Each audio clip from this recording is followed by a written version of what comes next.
Okay, do you want to? I was going to say keep butting in. This is your home. They're cleaning up as well as our world. Yeah. Well, I wonder if you could talk a little bit about this decision made yesterday by the Obama administration. Does that give some indication of the administration's intentions when they come here to Copenhagen? Because there's been a lot of talk. Obama had put out this 17% target. We talked a few minutes ago on this show about Europe putting forward a target of 30% reduction in emissions by 2020. Obama has put forward this target of 17%, which many people actually say is really only closer to 4%, because he's basing it on a different year than other countries are basing theirs on. So he's put forward this target, call it 17%, 4%, but the point is it's lower than other countries have put forward, but it's still a target forward.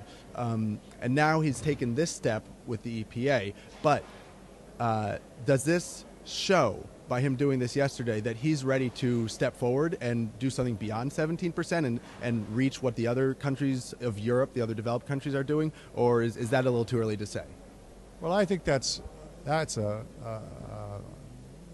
would be a big stretch or a big hope. I think the proposal to cut emissions in the range of 17%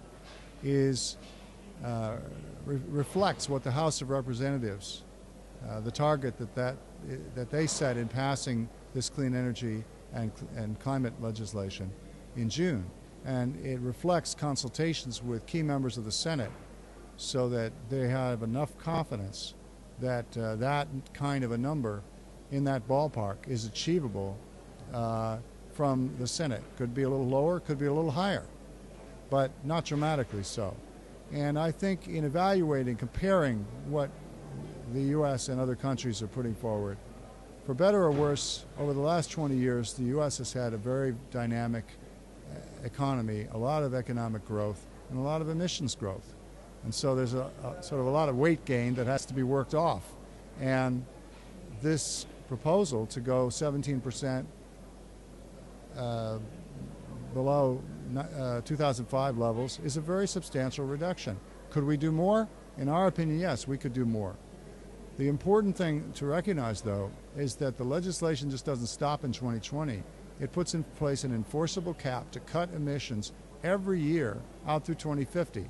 And the reductions by 2025 would be in the neighborhood of 30%, and by 2030 would be 42%, and by the time you get out to 2050, an 83% reduction from the 2005 levels. That is on par with what you need to have from the U.S. as part of a global package if developed countries and developing countries also do their share to keep from exceeding 2 degrees and from experiencing the worst impacts of global warming. So that 17% number, it sounds like I hear you saying that that's what the Obama administration really believed they could get through Congress back in July. Now, that begs a question. Is that still the case? A lot has changed since July. There's been a reduction in new polls come out showing that fewer Americans actually believe global warming is man-made now than they did a year ago by a significant percentage. There's been this leaking of emails that's become a massive scandal in the United States. Whether or not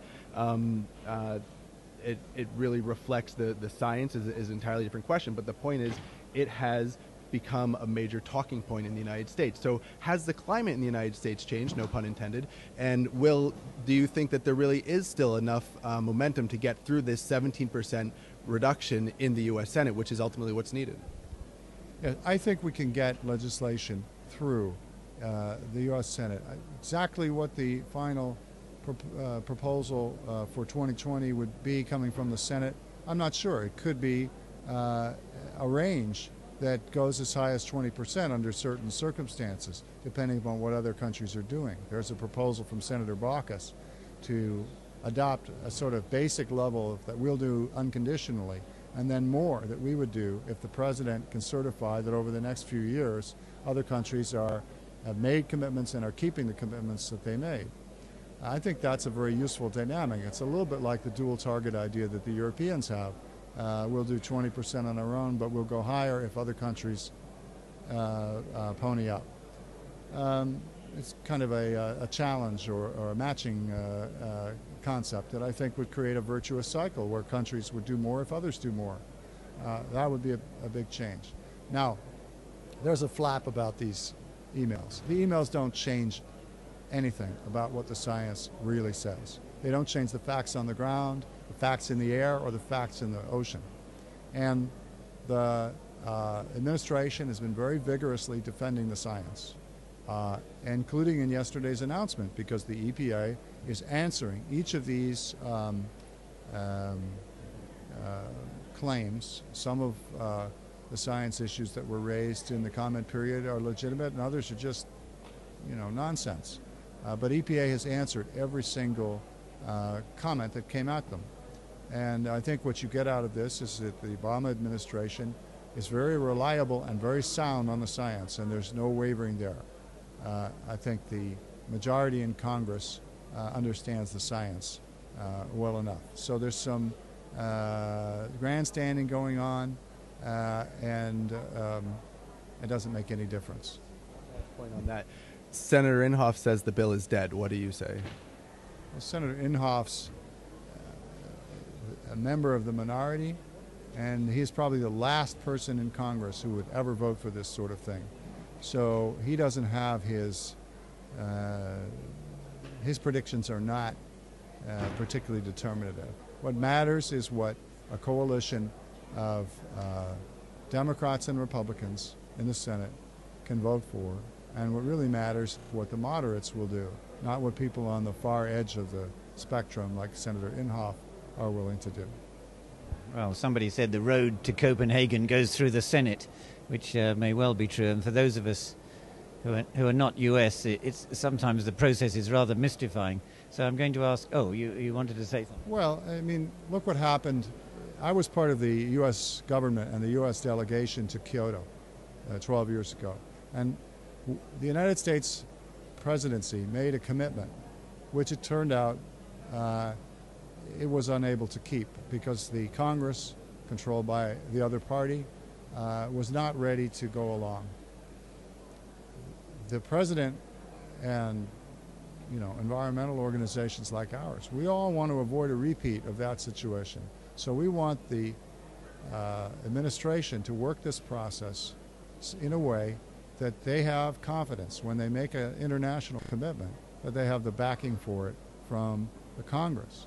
We are so much closer to that than we were 10 years ago. I mean, it's amazing. There's a bill through one house of the Congress, and it's moving through the other.